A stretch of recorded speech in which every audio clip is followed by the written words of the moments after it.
హల్లెలూయా. పరమ తండ్రి నీకు స్తోత్రములు, పరమ తండ్రి నీకు స్తోత్రములు.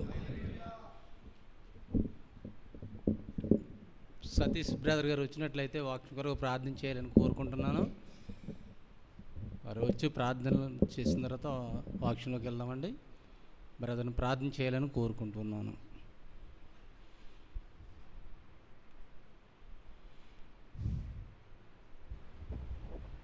స్తోత్రం స్తోత్రం స్తోత్రం స్తోత్రం స్తోత్రం స్తోత్రం. భూమిని, ఆకాశమును, సముద్రమును, అందులోని సమస్తాన్ని సృష్టించిన సృష్టికర్త అయినటువంటి యెహోవా ఎలోహిం మీకు వందనములు, స్తోత్రములు స్తోత్రములు స్తోత్రములు స్తోత్రములు తండ్రి.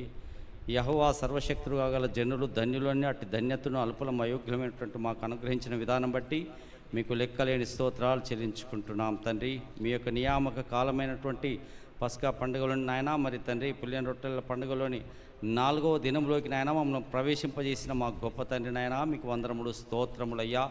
మరి తండ్రి మాలో ఉన్నటువంటి తండ్రి పులిసినటువంటి దుర్మార్గాన్ని, దుష్టత్వాన్ని తీసివేసుకొని పులినటువంటి నాయన మరి సత్యమును, నిష్కాపట్యమును ధరించుకోవడానికి మీరు ఇచ్చినటువంటి గొప్ప నాయన మరి అర్హతను బట్టి తండ్రి నాయన మీకు వందనాలు స్తోత్రాలు చెల్లించుకుంటున్నాం. సర్వశక్తిమంతుడా, మీ దాసుల ద్వారా తండ్రి నాయన మాకు అందింప చేయుచున్నటువంటి జీవహారమును బట్టి మీకు లెక్కలేని స్తోత్రాలు చెల్లించుకుంటున్నాం. మరి ఈ సమయంలో తండ్రి నాయన మీ యొక్క దాసుడైనటువంటి తండ్రి చిరంజీవి బ్రదర్ని నాయన మీరు నిలబెట్టి నాయన మీరు మాట్లాడించబోచుంటుండగా తండ్రి ఆ బిడ్డ నాయన నోటికి మీరు బూరగా ఉండండి అయ్యా పరిశుద్ధుడా, మీకు స్తోత్రం చెల్లించుకుంటున్నాం. ఏం మాట్లాడాలో తండ్రి నాయన మీరు నాయన మీరే జ్ఞానమును అనుగ్రహించండి పరిశుద్ధుడా, మీకు స్తోత్రం చెల్లించుకుంటున్నాం. నాయన మరి తను చెప్పు మాటలను వినడానికి నాయన మరి వినుబుద్ధిని మాకు అనుగ్రహించండి, గ్రహించడానికి మంచి హృదయాన్ని మీరు దయచేయండి పరిశుద్ధుడా, మీకు స్తోత్రాలు చెల్లించుకుంటూ తండ్రి నాయన మరొకసారి తండ్రి చిరంజీవి బ్రదర్ను నాయన మీ యొక్క రానుచాటును మరుగు చేసుకుని తండ్రి నాయన మీరే జీవహారమును అందింపజేయమని మా శరీరాత్మను మీ చేతుకు సమర్పించుకుంటూ మాది మేము తగ్గించుకుంటూ మీ నామను హెచ్చించు మా ప్రియుడును లోకరక్షకున్నటువంటి యెహోవామి సత్య పరిశుద్ధమైన నామములో ప్రార్థించి అడిగి వేడుకొంచున్నాం పరమ తండ్రి, ఆమేన్. థ్యాంక్ యూ అండి సార్. ముందుగా సృష్టికర్త అయినటువంటి పరమ తండ్రికి ఈ సమయం ఇచ్చినందుకు హృదయపూర్వకంగా నిండు మనసుతో ఆయనకి కృతజ్ఞతలు తెలియపరుస్తూ ఉన్నాను. అలాగే మరి యెహోవా ప్రార్థన మందిరంలో ఆయన ఏర్పాటు చేసుకున్నటువంటి ఘనమైనటువంటి మందిరంలో యాజకులుగా పరిచర్యలో వాడబడుతున్నటువంటి వారికి, యాజకులైన వారికి బ్రదర్ జనార్దన్ బ్రదర్ గారికి కృతజ్ఞతలు తెలియపరుస్తున్నాను. అలాగే మరి దయాకర్ బాబుకి కూడా కృతజ్ఞతలు తెలియపరుస్తున్నాను. సంఘానికి మూలకంబములు అంటే సంఘానికి పెద్దలైన వారు, ఆలోచనకర్తలైన వారు సంఘానికి కంబాలని వాక్యం తెలియపరుస్తున్నదండి. న్యాయకర్తలు అయినటువంటి వారికి ప్రతి ఒక్కరు ఎంతమంది అయితే ఉన్నారో మరి సంఘానికి ఆలోచనకర్తలైన వారు నాకు తెలియదు, వారికి వారి కుటుంబాలకు నిండు మనసుతో కృతజ్ఞతలు తెలియపరుస్తున్నాను. సంఘంలో పరిశుద్ధులుగా కొనసాగబడుచున్నటువంటి వారికి యెహోవా ప్రార్థనా మందిరంలో ఆయన నామం ధరించుకుని ఆయన ఆజ్ఞలు, కట్టడలు, నియామక కాలాలు పాటిస్తున్నటువంటి ప్రతి ఒక్కరికి కూడా ఈ సంఘానికి అంటగడబడినటువంటి ఆయా ప్రాంతంలో ఉన్నవారికి, ఆయా పట్టణంలో ఉన్నవారికి, గ్రామాల్లో విలేజ్లో ఉన్నవారికి ప్రతి ఒక్కరికి కూడా నిండు మనసుతో కృతజ్ఞతలు తెలియపరుస్తున్నాను. నేను నిలబడేటువంటి యోగ్యుడిని కాదు, నేను చదువుకోలేదు, బైబిల్ని మరి తర్బిదు పొందలేదు. అయినను తండ్రి కృపను బట్టి యాజకులు వాక్యాన్ని బోధించమన్నారు కాబట్టి లోబడాలి కాబట్టి అది ధర్మం. సహోదరులు ఏదైనా చేయమన్నప్పుడు అది చేయటం నా ధర్మం కాబట్టి సేవకులకు లోబడి నేను నిలబడ్డాను. తండ్రికి మహిమది. మరి ఈ యెహోవా ప్రార్థనా మందిరంలో నేను చూస్తున్నాను, ఇందులో అడుగుపెట్టిన కాడి నుంచి కూడా అందరూ కూడా ఈ పరిచర్యలో వాడబడుచు ఉన్నారు. సృష్టికర్తమైన పరమ తండ్రి ఒక్కొక్కరిని కూడా ఒక్కొక్క విధంగా ఆయన పరిచర్యలో వాడుతూ ఉంటాడు. ఒకరికి ప్రార్థించే తలాంతులు ఇస్తాడు, ఒకరికి పాటలు పాడే తలాంతు ఇస్తారు, ఒక్కొక్కరికి స్వస్థపరిచేటువంటి వరం కూడా ఇస్తాడు. ఒక్కొక్కరికి మందిరములో ఏదైతే కొదువుగా ఉన్నదో, ఏదైతే పన్నున్నదో ఆ కొదువును తీర్చేటటువంటి వరం ఇస్తాడు. మందిరంలో పరిచర్య చేసేటువంటి ధన్యత ఇస్తాడు. సేవకులకు లోబడేటువంటి కృప కూడా పరిశుద్ధులైన వారికి పరమ తండ్రి ఇస్తూ ఉంటాడు.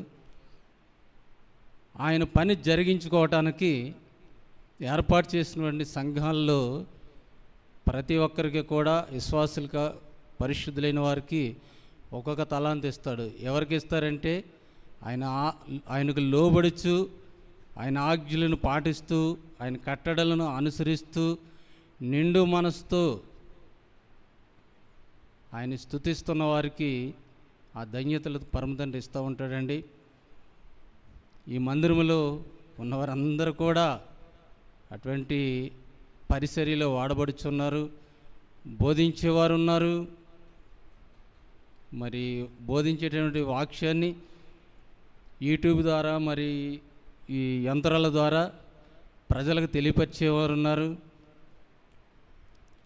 తర్వాత వచ్చిన వారికి ఏది కావాలో వసతులు సిద్ధపరిచేవారు ఉన్నారు. ఆహార పానీయాలు తయారు చేసేవారు కూడా ఉన్నారు. ఈ సంఘానికి అంటగట్టినబడిన వారు చాలా చాలా చాలా ధన్యులని నేను కోరుకుంటున్నాను. ఎందుకంటే చాలా సంఘాలు, చాలా సేవకులతో నేను పరిచర్య చేశాను. చాలా సంఘాల్లో వారికి నేను తోడుగా ఉన్నాను. ఎక్కడ చూసినా, ఎవరిని చూసినా వారిని ప్రత్యేకంగా చూడాలి. అమ్మ సేవకులండి, వీళ్ళు యాజకులు, ఈ అయ్యగారండి, పెద్ద అయ్యగారండి, చిన్న అయ్యగారండి అని వాళ్ళని పిలవాలి. పెద్దమ్మగారండి, చిన్నమ్మగారండి అని పిలవాలి. వారు ఏ పని చేయరు, వాక్యం మాత్రం చెప్తారు. ఆ వాక్యాన్ని కూడా పరిషత్ గ్రంథము సర్వసత్యం ఏదైతే బోధిస్తుందో దాన్ని బోధించుకోకుండా వారికి అనుకూలంగా చెప్పుకుంటూ వెళుతూ ఉంటారు. అటువంటి వారితో నేను చాలామందితో పరిచర్య చేశాను. మన సంఘంలో అయితే అలా కాకోకుండా చాలామంది నిండు మనసుతో పరిచర్య చేస్తున్నారు. మరి సిస్టర్స్ని చూసినట్లయితే వంట చేస్తున్నారు. ఆ వంట ఒక్కరోజు వంట చేస్తే చేసిన వారికి తెలిస్తే ఆ బాధ ఏంటో. చాలా కష్టమండి అది. ఇంచుమించు చాలా బాధపడాలి. అంత బాధను కూడా భరించుకుంటూ పండుగ 7 రోజులు, పర్ణశాలల పండుగ 8 రోజులు అలాగే చేసుకుంటూ ప్రతి పండుగలో కట్టడలు ఆచరిస్తూ వచ్చిన పరిశుద్ధులకు పరిచర్య చేస్తున్న వారందరికీ కూడా నిండు మనసుతో కృతజ్ఞతలు తెలియపరుస్తున్నాను. ఇక్కడ వాక్యంలో చూసుకున్నట్లయితే యెహోషువ 1వ అధ్యాయం 1వ వచనం నుండి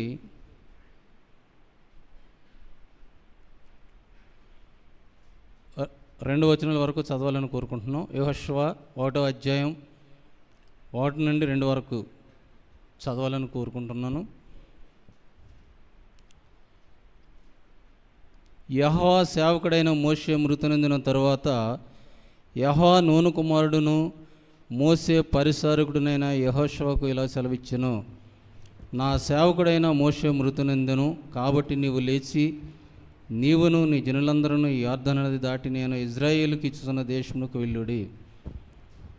ఇక్కడ మనకి పరిశుద్ధ గ్రంథంలో ఏం కనిపిస్తున్నదంటే, యెహోవా సేవకుడైన మోషే మృతి నొందిన తరువాత యెహోవా నూను కుమారుడును మోషే పరిచారకుడు అయిన యెహోషువకు ఇలా సెలవిచ్చెను. ఇక్కడ ఎవరండి? యెహోషువ గారు ఎవరండి? నూను కుమారుడు, మోషేకు పరిచారకుడు.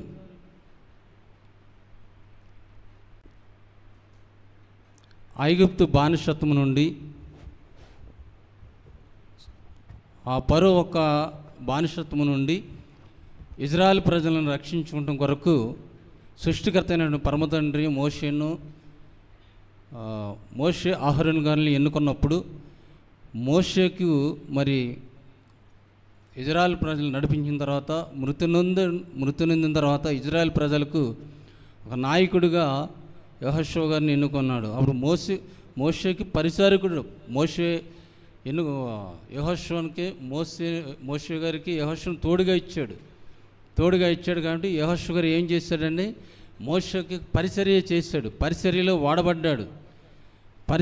వాడబడి ఆ పరిచర్యని నిండు మనసుతో పరిచర్య చేశాడు. ఆ పరిచర్య చేస్తూ ఆయన పరిచారకుడిగా వాడబడ్డాడు కాబట్టి యెహోషువ ప్రార్థన చేయగా అనేకమైనటువంటి అద్భుతమైన కార్యాలు జరిగినాయి.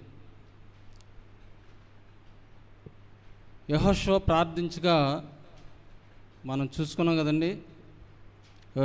యెహోషువ 10వ అధ్యాయం బ్రదర్ చదివారు కదండి. 10వ అధ్యాయము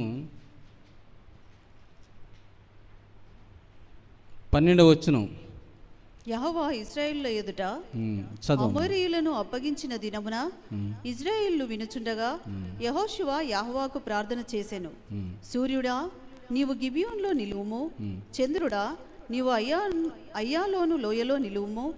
జనులు తమ శత్రువుల మీద పగ తీర్చుకుని వరకు సూర్యుడు నిలిచెను, చంద్రుడు ఆగెను అను మాట యాషారు గ్రంథంలో రాయబడి ఉన్నది కదా. చాలమ్మా, చూసారండి. సేవకులు మనల్ని ఏదన్నా చెప్పినప్పుడు మనం చేయటానికి వెనకాడుతూ ఉంటాం. సేవకులకి పరిచర్య చేయాలంటే మనం ఆలోచిస్తూ ఉంటాం. సేవకులు చెప్పిన మాట వినాలంటే మనం మీ మాట మేమేంటని గర్వంతో ఉంటూ ఉంటాం. మందిరంలో వాడబడాలన్నా,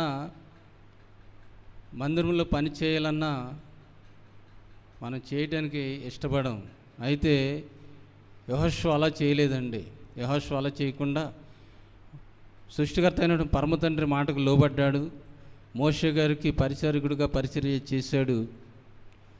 పరిచర్య చేస్తాడు కాబట్టే ఒక మనుషుడు ప్రార్థన చేయగా సృష్టికర్త అయిన పరమ తండ్రి సూర్యుడిని ఆగిపోమని ప్రార్థన చేయగా సూర్యుడిని ఆపాడు. చంద్రుడిని ఆగిపోమని ప్రార్థన చేయగా చంద్రుడిని ఆపాడు. ఎందుకు ఆపాడు? తండ్రి ప్రార్థన ఆలకించాడు. యెహోషువ ప్రవర్తన చూశాడు, తనకున్నటువంటి మనసును చూశాడు, తనకున్న భక్తిని చూశాడు, తనకున్నటువంటి విశ్వాసాన్ని చూశాడు. అందుకే అంటాడు కదా,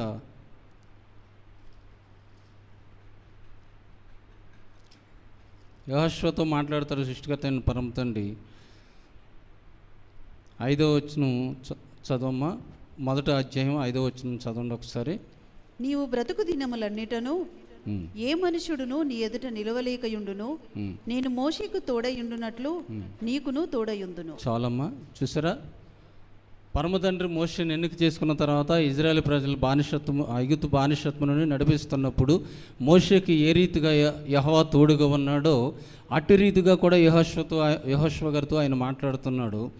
నీవు బ్రతుకు దినములన్నీ ఏ మనుషుడును నీ ఎదుట నిలవలేకయుండును, నేను మోషేకు తోడై ఉండునట్లు నీకు తోడుగా ఉందును. హల్లెలూయా. ఆయన తోడుగా ఉంటానంటున్నాడు యెహోషువకు. 7వ వచనం చదవమ్మా. 7వ వచనం. అయితే నీవు నిబ్బరము కలిగి జాగ్రత్త పడి బహుధైర్యముగా నుండి నా సేవకుడైన మోషే నీకు ఆజ్ఞాపించిన ధర్మశాస్త్రం అంతటి చొప్పున చేయవలెను. నీవు నడుచు ప్రతి మార్గమున చక్కగా ప్రవర్తించినట్లు నీవు దాని నుండి కుడికి గాని ఎడమకు గాని తొలగకూడదు. చాలమ్మా, చూసారు అక్కడ. అయితే నువ్వు నిబ్బరము కలిగి జాగ్రత్త పడి బహుధైర్యంగా నుండి నా సేవకుడైన మోషే నీకు ఆజ్ఞాపించిన ధర్మశాస్త్రం అంతటి చొప్పున చేయవలెను. నీవు నడుచు ప్రతి మార్గమును చక్కగా ప్రవర్తించినట్లు నీవు దాని నుండి కుడికి కానీ ఎడమకు కానీ తొలగకూడదు. మనం నిబ్బరము కలిగి ధైర్యంగా ఉండాలి, జాగ్రత్త పడాలి, ధైర్యంగా ఉండి తోరా మనకి ఏదైతే ఆజ్ఞిస్తుందో, తోరా ఏదైతే మనకు బోధిస్తుందో, తోరా ఏదైతే మనకి మరి సేవకుల ద్వారాగా మనకు తెలియపరుస్తుందో దాన్ని మనం కలిగి నడుచుకుని ఆజ్ఞాపించిన ధర్మశాస్త్రం అంతటి చొప్పున చేయవలెను. ప్రతి మార్గంలో కూడా మనం నడిచేటటువంటి ప్రతి మార్గంలో కూడా చక్కగా మనం నడవాలి. కుడికి కానీ ఎడమకు కానీ తొలగకుండా నడిచినట్లయితే మనకు నిత్యము మన పితరులైన భక్తులకు తోడుగా ఉంటున్నట్టు మనకు తోడుగా ఉంటాను అనే వాగ్దానం ఇస్తున్నాడు. నేను ఒక చిన్న ఒక సేవకుడు భార్య పాపకి సంబంధం చూడమని చెప్పింది మా పాప ఊరిలో. చెర్లమ్మ చూస్తామన్నాను. ఆ పాప సూచన చెప్తుందండి. గ్లోరీ వాళ్ళ పిల్లలు అక్కడికి వెళ్ళి సూచనకి వెళ్ళారు. నేను వెళ్ళినప్పుడు సేవకురాలు రండి కూర్చోండి అన్నది, ఏసీ వేసేయండి అన్నది, మామూలుగా టీ పెట్టేయండి అన్నది, కూర్చోమని కుర్చీ వేసింది, అన్నీ చేసింది. మేము పరిచర్యలో వాడబడుతున్నామండి, సేవకులమండి అని చెప్పింది. సర్లే మంచిదమ్మా, నిండు మనసుతో పరిచర్య చేయండి, మంచిగా చేయండి, పరిశుద్ధ గ్రంథం ఆదికాండం నుండి ప్రకటన గ్రంథం వరకు మంచిగా మరి బోధించండి అమ్మా అని చెప్పానండి. చెప్పినప్పుడు వెంటనే సేవకుడు ఎందుకు పాటించాలంటే పరిశుద్ధ గ్రంథం మేము పాటించాం, అది కొట్టివేసేప్పుడు కదా అని తెలియపరచు. పరిశుద్ధ గ్రంథం కొట్టివేయబడలేదండి. క్రొత్త నిబంధనలు కూడా చెప్పాడు కదా యాశ్వమేషి గారు. మోషే మరి ఆజ్ఞలు కానీ ధర్మశాస్త్రం కానీ ప్రవచనములు కానీ ఏది కొట్టివేయడానికి నేను రాలేదు, నెరవేర్చడానికి వచ్చానని చెప్పాడు కదండి. అంటే అక్కడ కుర్చీ వేయలేదు, ఏసీ పెట్టలేదు, టీ ఇవ్వలేదు. సేవకులు ఇప్పుడు అలా మారిపోయారు. వాక్యం పరిశుద్ధ గ్రంథం ఆదికాండం నుండి ప్రకటన గ్రంథం వరకు మనకు బోధించాలని వాక్యం చెప్తుంటే అనుకూలంగా చెప్పుకుంటున్నారు. అది మంచిది కాదు అని నేను అనుకున్నాను. తర్వాత 9వ వచనం చదవమ్మా. నేను నీకు ఆజ్ఞ ఇచ్చి ఉన్నాను కదా, నిబ్బరము కలిగి ధైర్యముగా నుండుము, దిగులు పడకుము, జడియకుము, నీవు నడుచు మార్గం అంతటిలో నీ ఎలోయమైన యెహోవా నీకు తోడై ఉండును. చాలమ్మా, చూసారు, నేను నీకు ఆజ్ఞ ఇచ్చున్నాను కదా, నిబ్బరము కలిగి ధైర్యంగా నుండుము, దిగులు పడకము, జడియకము, నీవు నడుచు మార్గం అంతటిలో నీ ఎలోయమైన యెహోవా నీకు తోడై ఉన్నాడు. మనం పరిశుద్ధ గ్రంథమును బోధిస్తున్నప్పుడు కానీ, ఆయన ఆజ్ఞలు కట్టడలు నియామకాలు పాటిస్తున్నప్పుడు కానీ మనం ఎట్టి పరిస్థితులను కూడా జడవకూడదు, భయపడకూడదు, దేనికి మామూలుగా మనం అధరపడకూడదు, ధైర్యంగా ఉండాలి, దిగులు పడకూడదు, జడయకూడదు. మనం సృష్టికర్త పరమతండ్రిని ఆరాధన చేసినప్పుడు, బోధించినప్పుడు ధైర్యంగా ఉండాలి. మా ఊరిలో మరి పరిచర్య ప్రారంభం చేసినప్పుడు యెహోషువ నామమున స్తుతులు చెల్లిస్తున్నప్పుడు సెంటర్లో, మెయిన్ రోడ్ సెంటర్లో ప్రార్థిస్తున్నప్పుడు ఇంచుమించుగా 25 సంఘాల వరకు ఉన్నాయండి. 25 సంఘాల వరకు సేవకులు ఉన్నారు. నేను సెంటర్లో పెడుతున్నటువంటి ఆ ప్రార్థనలో చుట్టూ మందిరాలే ఉన్నాయి. నేను జడవలేదు, భయపడలేదు. ఆయన నామాన్ని స్తుతించాలి, ఆయన నామాన్ని తెలియపరచాలి, ధైర్యంగా బోధించాలని ముందుగా దయార్క బాబుతో ప్రార్థన, కుటుంబారాధన ప్రారంభం చేశాను. తర్వాత బ్రదర్ జనార్దన్ గారితో చెప్పి, దయాకర్ బాబుతో చెప్పి ఇలాగే వీధి కూటంలో సువార్త కూడిక ప్రకటించాలని ఆశపడ్డాను. అంటే పెట్టమన్నారు, పెడుతున్నానండి. ఒకటే ధైర్యం నాకు ఏంటంటే, వాక్యంలో ఉన్నటువంటిది నాకు తెలిసినంత మటుకు ఎవరన్నా నన్ను ప్రశ్న వేస్తే వాళ్ళకి నేను చెప్పగలను అన్న ధైర్యం ఒకటి. తర్వాత నేను చెప్పలేకపోతే ఏదైనా బ్రదర్ జనార్దన్ రెడ్డి గారితో కానీ మరి దయాకర్ బాబుతో కానీ ఫోన్ చేసి వెంటనే వారితోటి వాళ్ళకి తెలియపరచాలి అనే ఆలోచన కలిగి అంత ధైర్యంగా పెడుతున్నాను. ఇంతవరకు తండ్రి కృపను బట్టి ఆయన తోడుగా ఉంటూ 6 నెలలు, ఇంచుమించుగా 7 నెలలు ప్రార్థనలో ఏ ఒక్కరు కూడా నన్ను ప్రశ్నించలేదు. దానికి ముందుగా నేను ఒకటి ఏం చేస్తానంటే, ఇక్కడికి ఎప్పుడైతే మేము వచ్చి ఆయన నామం తెలుసుకుని ఆయనలో బాప్తీసం తీసుకున్నాము, వెంటనే ఒంటరిగా ఉన్న వాళ్ళకి, 4-3 ఉన్న వాళ్ళకి ఈ సువార్త, ఈ సత్య మార్గాన్ని అందరికీ బోధించడం మొదలుపెట్టాను. వాళ్ళు కొంత తెలుసుకున్నారండి. అలాగే మరి యెహోషువకు ఎలాగైతే పరిచర్య చేశాడో మోషే గారికి, అట్టి రీతిగా మనం కూడా పరిచర్యలో వాడబడితే, మరి యెహోషువ గారు ప్రార్థన చేయగా సూర్యుడు ఆగిపోయాడు, చంద్రుడు ఆగిపోయాడు. ఆ దినము మరలా అంతకుముందు జరిగిన కాలంలో కానీ, ముందుగా జరిగిన కాలంలో కానీ, జరుగుతున్న కాలంలో ఇంతవరకు కూడా అది జరగలేదండి. నేను కోరుకునేది ఏంటంటే, యెహోషువ ప్రార్థన మందిరంలో అంటగట్టిన వారు ప్రతి ఒక్కరు కూడా యాజకులు ఉన్నారు. మరి 20 సేవకులు ఒక మందిరంలో పనిచేయటం అంటే సామాన్యం కాదు. ఒకే మాట, ఒకే బాట, ఒకే మార్గంతో కలిసి పయనిస్తూ వారి పరిచర్యలో వాడబడుతున్నారు. చాలా సంతోషిస్తున్నాను నేను. అలాగే వారు పెద్దవారు అవుతున్నారు, యవనస్తులు ఉన్నారు, ఈ సంఘానికి అంటగట్టిన వారు యవనస్తులు ఉన్నారు.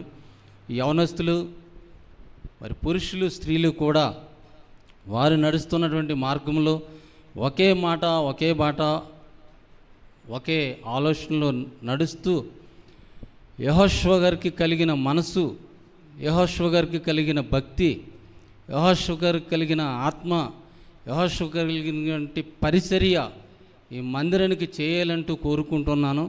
యెహోషువ గారు ప్రార్థన చేయగా సూర్యచంద్రుడు ఎలాగైతే ఆగిపోయారో యెహోషువ గారు ప్రార్థన చేయగా మరి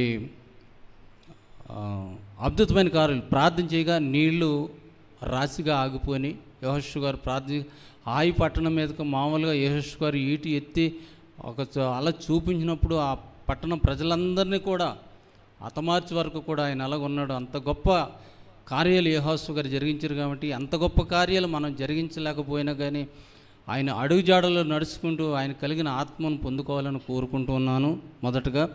రెండవదిగా చూసుకున్నట్లయితే యెహోషువ గారు యెహోషువకు తోడుగా ఉన్నాడు, తండ్రి కార్యాలు జరిగించుకున్నాడు. రెండవదిగా చూసినట్లయితే 1వ రాజులు 19వ అధ్యాయం 19 నుండి 21కి. ఏలియా అచ్చట నుండి పోయిన తర్వాత చదవండి. అతనికి షాపాతు కుమారుడైన ఎలీషా కనబడెను. అతడు తన ముందరనున్న 12 అరకల ఎడ్ల చేత దుక్కి దున్నించుచు 12వ అరక తాను తోలుచుండెను. ఏలియా అతని చేరబోయి తన దుప్పటి అతని మీద వేయగా అతడు ఎడ్లను విడిచి ఏలియా వెంట పరిగెత్తి, నేను పోయి నా తల్లిదండ్రులను ముద్దు పెట్టుకొని తిరిగి వచ్చి నిన్ను వెంబడించేదనని చెప్పి అతన్ని సెలవు అడగగా, అతడు పోయి, రమ్ము, నా వలన నీకు నిర్బంధము లేదని చెప్పెను. అందుకతడు అతన్ని విడిచి వెళ్ళి కాడి ఎడ్లను తీసి వధించి వాటి మాంసమును గొర్తినొగల చేత వంట చేసి జనులకు వడ్డించెను. వారు భోజనం చేసిన తర్వాత అతడు లేచి ఏలియా వెంబడి వెళ్ళి అతనికి ఉపచారము చేయుచుండే. చాలు చూసారా, ఏలీ గారు కూడా మరి మార్గంలో వెళ్తున్నప్పుడు ఎలీషా గారు పని చేసుకుంటున్నప్పుడు ఆయన ఏలీ గారు వచ్చి ఏలియా అచ్చట నుండి పోయిన తర్వాత అతనికి షాపాతు కుమారుడైన ఎలీషా కనబడెను. అతడు తన ముందరనున్న 12 అరకల ఎడ్ల చేత దుక్కు దున్నించుతూ 12వ అరక తాను తోలుచుండెను. ఏలియా అతన్ని చేరబోయి తన దుప్పటి అతని మీద వేయగా,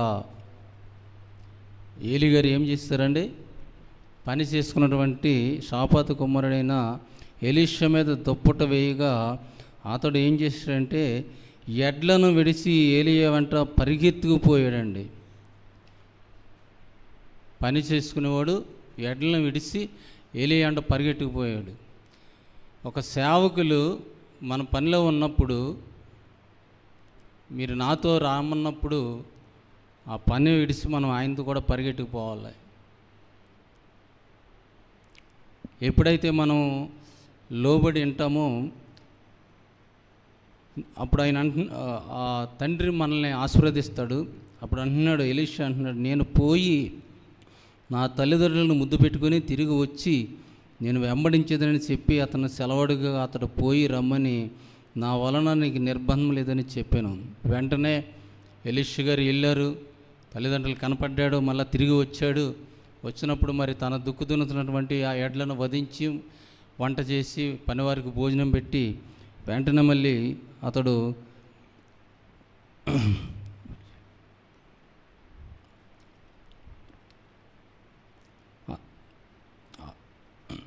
అందుకు అతన్ని విడిచి వెళ్ళి కాడి ఎడ్లను తీసి వధించి వాటి మాంసమును గొర్తనాలుగా చేత వంట చేసి జనులకు వడ్డించెను. వారు భోజనం చేసిన తర్వాత అతడు లేచి ఏలియా వెంబడి వెళ్ళి అతనికి ఉపచారము చేయించు ఉండెను. ఎలీషా గారు ఏం చేశారండి, ఏలియా గారికి ఉపచారం చేస్తూ ఉన్నాడు. ఉపచారం అంటే మరి అది ఉపకారం అని అనుకుంటున్నాను నేను. ఉపచారం చేస్తూ ఉన్నాడు.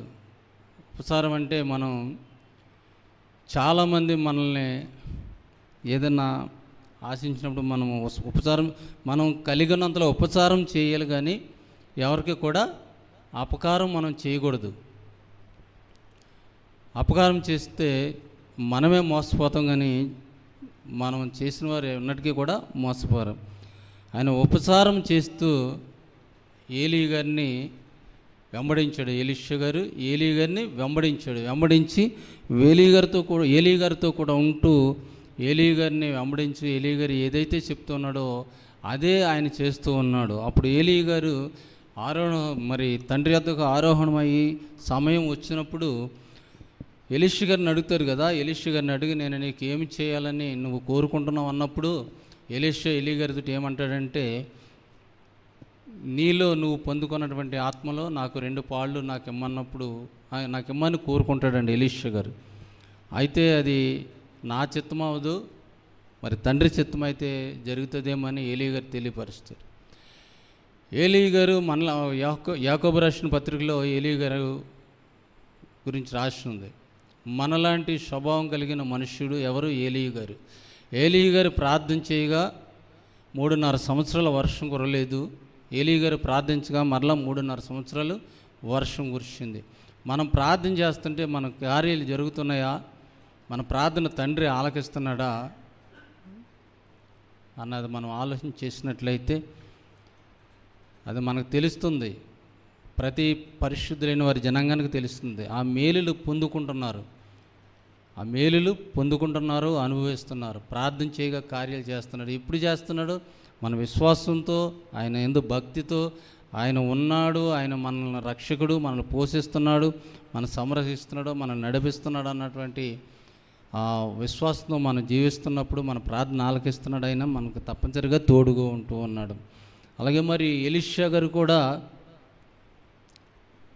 2 అంతల ఆత్మను పొందుకున్నట్టే ఆయన. ఎలాగంటే ఎలీషా గారు కూడా మరి ఆయనకు ఉన్నటువంటి ఆ ఆయుష్ను పరిచర్యలో వాడబడ్డ తర్వాత ఆయుష్ను పూర్తి చేసుకుని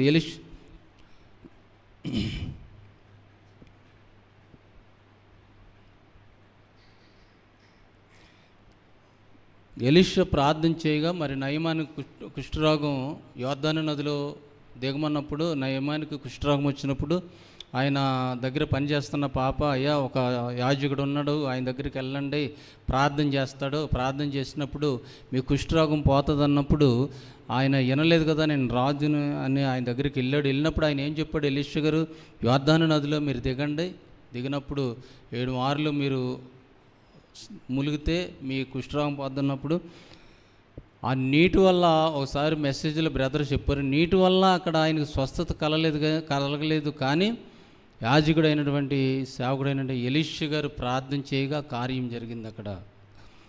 తర్వాత మరలా చూసుకున్నట్లయితే 2వ రాజులు 13వ అధ్యాయం 20-21 చూసుకున్నట్లయితే ఎలీషా చనిపోయిన తర్వాత శవం తాకి మరొక శవం బ్రతికి లేచిందండి. పరిశుద్ధుడైనటువంటి మరి ఆ తండ్రి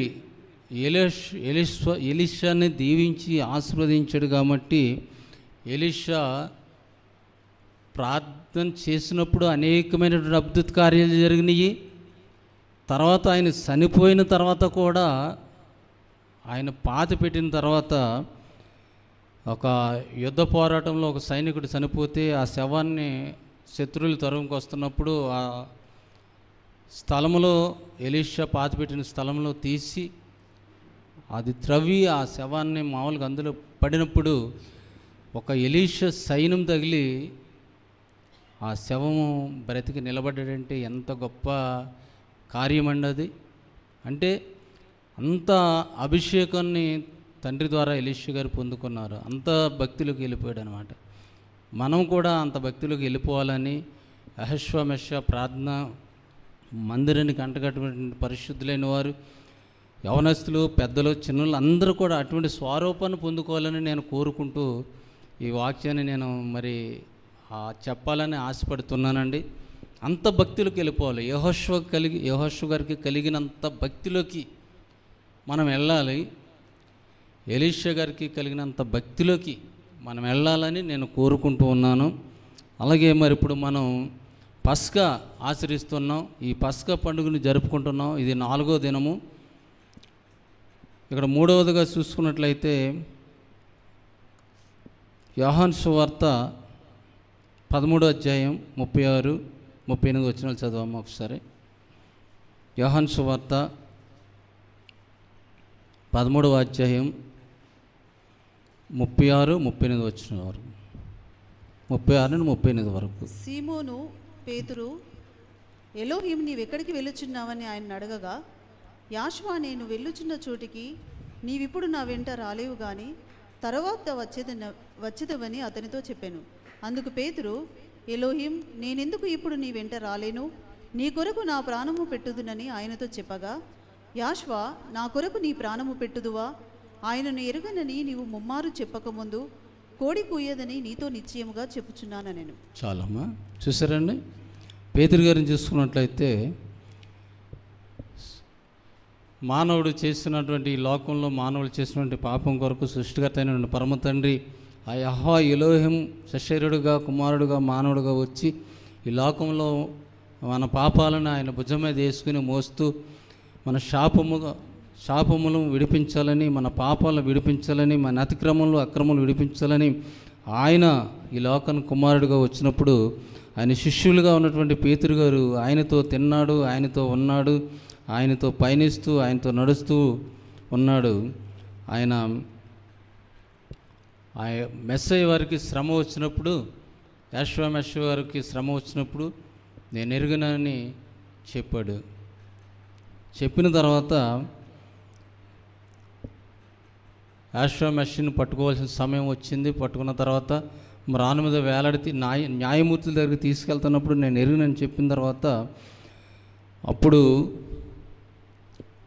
యోహాను సువార్త 14:11-12 వచనాలు,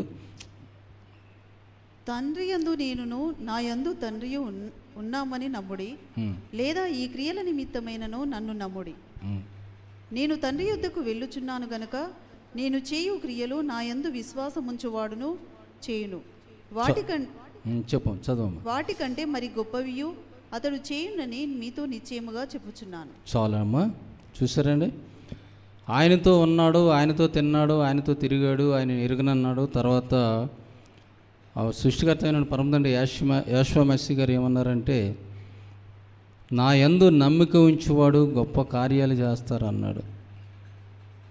నా యందు నమ్మిక ఉంచినవాడు గొప్ప కార్యాలు చేస్తారన్న. మనం నమ్మకం ఉంచాలి. మనం గొప్ప కార్యాలు చేయాలన్నా, అద్భుతమైన కార్యాలు చేయాలన్నా, ఆశ్చర్యమైన కార్యాలు చేయాలన్నా, స్వస్థత కార్యాలు చేయాలన్నా, ఏ కార్యాలు చేయాలన్నా, ఏది చేయాలన్నా, ఒక రోగి దగ్గరికి వెళ్ళి ప్రార్థన చేయాలనుకున్నప్పుడు మనం ప్రార్థన చేసినప్పుడు మన విశ్వాసంతో ఆ రోగి స్వస్థపడుతాడు అని ప్రార్థన చేయాలి. ఒక దయ్యాన్ని మామూలుగా పట్టినవాడు, ఇప్పుడు దయ్యాలు పట్టిన వారు చాలామంది ఉంటారు. ఆ దయ్యాన్ని వెళ్ళగొట్టాలన్నా ధైర్యంగా విశ్వాసంతో వెళ్ళి మనం ప్రార్థన చేసినప్పుడు నజరేయుడైన యాషువా మెస్సీ నామములో దెయ్యం వెళ్ళిపోగా కానీ ప్రార్థన చేయగా ఆ కార్యం జరుగుతుందన్న నమ్మకం చొప్పున మనం వెళ్ళి చేయాలి.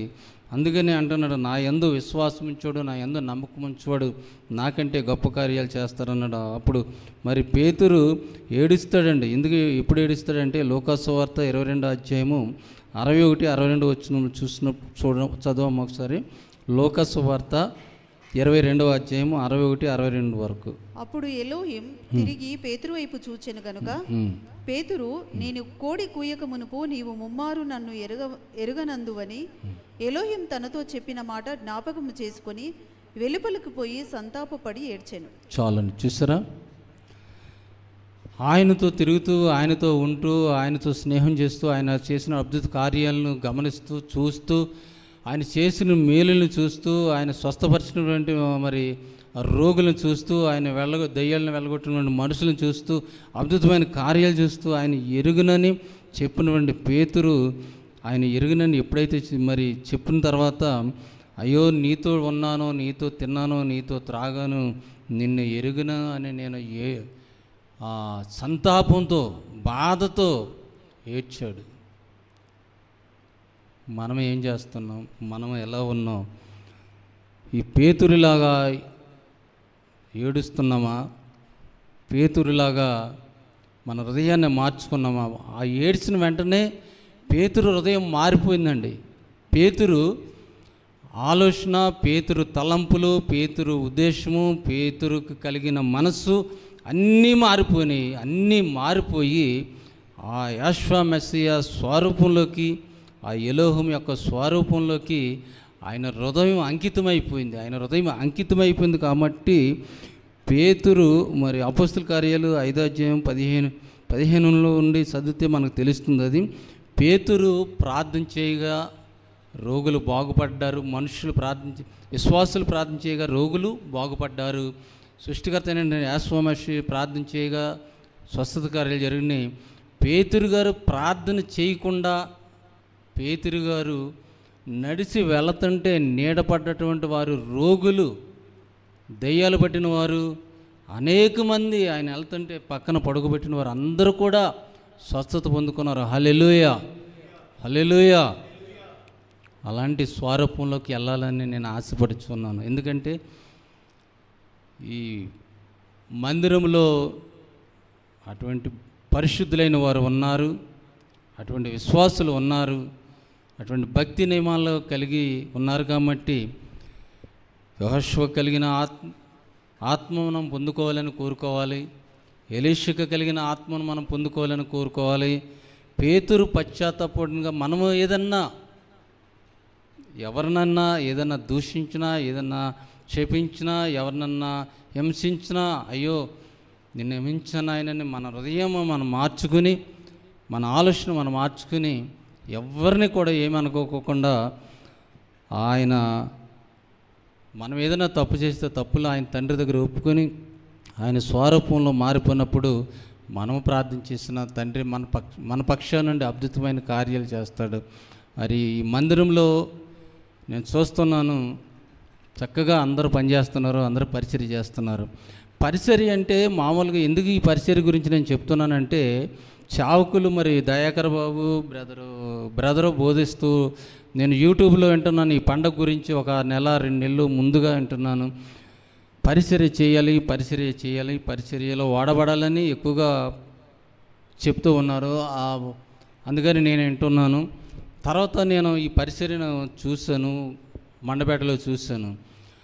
ఎందుకు మనం పరిచర్య చేయలేకపోతున్నాం, ఎందుకు మనం ఈ పరిచర్యలో పాలు పంపులు పంచుకోలేకపోతున్నాం ఒకసారి ఆలోచించిన. ఈ మందిరంలో ఉన్నటువంటి ఒక బ్రదరు ఎంత తగ్గించుకుని పరిచర్య చేస్తున్నారంటే అది నేను చెప్పలేనండి. అది నేను చూస్తాను ఆయన్ని. మన పాదరక్షకులు తీసి స్టాండ్లో పెడతారండి. వాళ్ళు ఎవరు చేస్తారండి అలాగా? ఒకసారి ఆలోచించండి. పాదరక్షలు మనం అక్కడ వదిలేసి వస్తుంటే ఆ బ్రదర్ మామూలుగా తీసి అక్కడ పెడుతుంటే కళ్ళ నీళ్ళు తిరుగుతాయి నాకు. అంత ఉన్నతమైన స్థితిలో ఉండి అంత తగ్గించుకుని పరిచర్య చేస్తుంటే ప్రతిదీ కూడా మనకి బైబిల్లో ముందుగా యాష్వా మెస్సియా తెలియపరిచారు. పరిచర్య ఎక్కడ ప్రారంభమైంది? ఒక బ్రదర్ వచ్చి నా ముందు నుంచుని, ఒరే నువ్వు నా కాళ్ళు కడగరంటే నేను వెళ్ళి కాళ్ళు కడుగుతానా? కడగను. ప్రతిదీ కూడా మానవుడు ఎలా బ్రతకాలి, ఎలా జీవించాలి, ఎలా నడుచుకోవాలనేది మన పరిశుద్ధ గ్రంథం మనకు బోధిస్తుంది. ఈ పస్కా పండుగలోనే యాష్వా మెస్సియా వారు నేను ఏది చేస్తున్నానో, నేను ఏ మార్గంలో నడుస్తున్నా ఆ మార్గంలో మీరు నడవండి ఆయనే ముందుగా శిష్యుల పాదాలు కడిగాడు కదండి. ఆయన నేర్పించాడు మనకు, ప్రతిదీ కూడా ఆయన నేర్పించాడు. ఆ నేర్పించిన దాన్ని మనం ఉద్యోగం చేస్తున్నామనో, మనం లేకపోతే ఆస్తిపరులమనో, మన కోటేశ్వరులమనో అహంకారంతో మనం వండుకోకుండా సర్వలోకాన్ని సృష్టించి సర్వలోకాన్ని పోషిస్తూ సర్వమానవాళిని పోషిస్తూ సమస్తాన్ని పోషిస్తూ సమస్తాన్ని నడిపిస్తూ ఆయనే తగ్గించుకుని శిష్యులు పాదాలు కడగడంటే ఆయన ముందు మనం ఏపటి వాళ్ళం అని ఒకసారి ఆలోచించేయండి. వాటర్ గురించి బ్రదర్ చెప్తుంటుంటే నేను కళ్ళారా చూస్తున్నాను, దయచేసి ఎవరు ఏమనుకోద్దు. వాటర్ గురించి దయాకర్ బాబు చెప్తుంటే ట్యాపులు వదిలేసే వచ్చేస్తున్నారు. నీరు తక్కువ వస్తుందమ్మా, నీరు తక్కువ వస్తుందా అంటే ట్యాపులు వదిలేసి వచ్చేస్తున్నారే. మన ఇంటికాడ అలా చేస్తామా? మన ఇంటి దగ్గర మనం ట్యాప్ వదిలేస్తామా? కరెంటు మోటార్తో పైకి వాటర్ ఎక్కించుకుని ఆ వాటర్ని వృధాగా వదిలేస్తామా మనం? ఒకసారి ఆలోచించుకోండి. ఏం చేస్తున్నాం మన ఇంట్లో మనం పిల్లలు తాగిన గ్లాసులు వదిలేస్తే ఆ గ్లాసులు తీసుకెళ్ళి డస్ట్బిన్లో మనం వేసుకోమా? ఇది పరిసర్య కదా. మన ఎదురుగుండా ఒక గ్లాస్ కనపడిందంటే ఆ గ్లాస్ తీసి డస్ట్బిన్లో వేయటం పరిసర్య కదా. మనం ఫ్యాన్ వేస్తున్నాం, ఫ్యాన్ వేసుకున్న తర్వాత అది వేసేస్తున్నాం, వెళ్ళిపోతున్నాం అంతే. కరెంటు బిల్లు ఎంత వస్తుందో మనకు తెలీదా?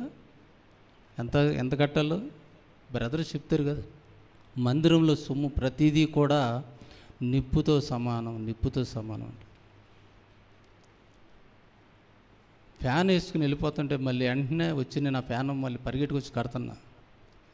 అది కరెంటు బిల్లు కట్టుకోవాలి కదా, మందిరం సొమ్ము కదమ్మా అది. ఒక్కసారి ఆలోచన. పరిసరి అంటే మామూలుగా సామాన్యం కాదండి, అది ఆశీర్వాదకరం, దీవెనకరం. అది మనల్ని ఒక ఉన్నతమైన స్థానంలోకి నడిపిస్తుంది. ఎవరైతే తను తగ్గించుకుని దీనుడుగా రిక్తుడుగా ఈ లోకంలో జీవిస్తాడో పరలోకంలో ఆయన రాజ్యంలో ఉంటారండి. ఎవరైతే ఈ లోకంలో గర్వంగా ఉంటారో, మనకు తెలుసు కదా ధనవంతుడు లాజరు గురించి, మనం ఇంకేం చెప్పాలండి? ఒకసారి ఆలోచన చేసి యెహోషువ ప్రార్థన మందిరానికి అంటగట్టిన వారు ప్రతి వారు కూడా దాని నిండు మనసుతో పరిసరిలో వాడబడతారని కోరుకుంటూ ఈ మాటలు ముగిస్తున్నాను. ఒకవేళ నేను ఏదన్నా ఇబ్బందికరంగా మాట్లాడినట్లయితే దయతో క్షమించవలసిందిగా కోరుకుంటూ సమయం ఇచ్చినటువంటి యాజకులకు మరలా వారికి సమయిస్తూ మీ అందరికీ కూడా కృతజ్ఞతలు తెలియపరుస్తూ ఉన్నానండి.